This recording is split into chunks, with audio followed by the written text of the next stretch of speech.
Welcome to From Our Father's Heart for December 27th. No other gods. Have you noticed the hardness of heart in some of my children? Have you missed the joy they once had?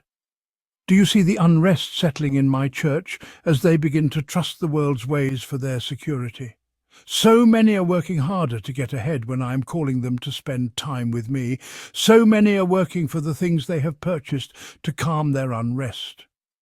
In their attempt to buy possessions to give them happiness, they have substituted a false god for their provision.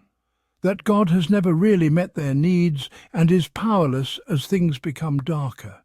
The God they look to has now become the God that has no answer. Everything they purchased from him to satisfy their foolish needs are now the overwhelming burdens for which they must pay. Make no mistake, I am God. Serve no other gods. Turn back to me with all of your heart, and I will give you true rest.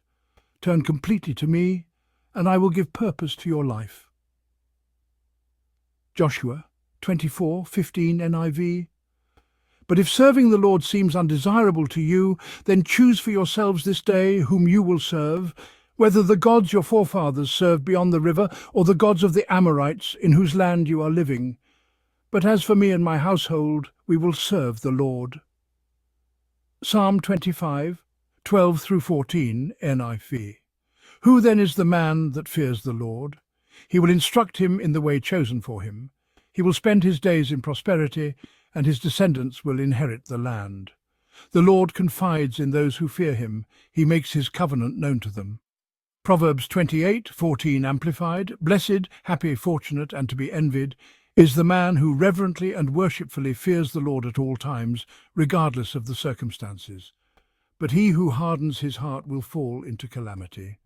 Matthew 5:13 Amplified. You are the salt of the earth. But if salt has lost its taste, its strength, its quality, how can its saltness be restored? It is not good for anything any longer, but to be thrown out and trodden underfoot by men. End of Scripture reading. As the purifying of the children of God intensifies, those who say that they love Jesus, but really only love themselves and the world, become distinguished by their actions. True motives for living are revealed as trials and challenges are placed in their lives. As sad as it is to see and as horrible as the prospects are for these selfish hearts, it brings great opportunity to function as Jesus would in their midst. We can learn to care as he did for their souls. We can be an example of inspired living in a dark world. We can show confidence in a Father who is all and everything that's ever needed. The life you and I live is important to God, to us and to others. It is important to God because we are placed as his presence in a dark world, as the life of Jesus flows through us to those who need to see him. Our lives are important to us because we have found the answer to life in Jesus Christ and are aligning our hearts continually with his heart as we walk with purpose through our days in service to the Lord. Our lives are important to others because God can use our Christ-centered lives to show them his unconditional love, address their needs, and share his plan of redemption and reconciliation. Hopefully they too will be drawn into their own relationship with him.